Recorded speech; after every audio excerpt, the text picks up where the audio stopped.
Anong bagyo ang puminsala sa Pilipinas at nagsanhi ng pagkamatay ng 6,352 na katao noong 2013?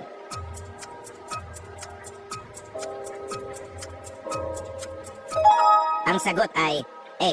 Bagyong Yolanda. Noong 1991, anong bulkan ang nagpamalas ng isa sa pinakamalakas na pagsabog ng bulkan sa buong mundo?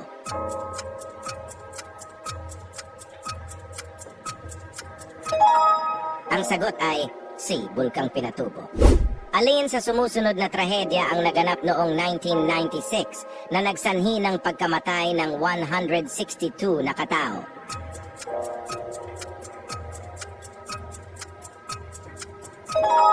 Ang sagot ay A. Ozone Disco Tragedy.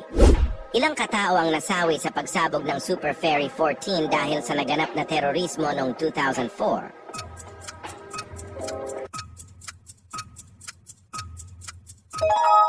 Ang sagot ay B. 116.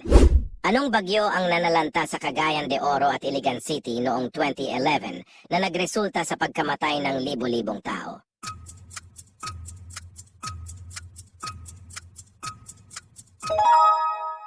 C. Bagyong Sendong.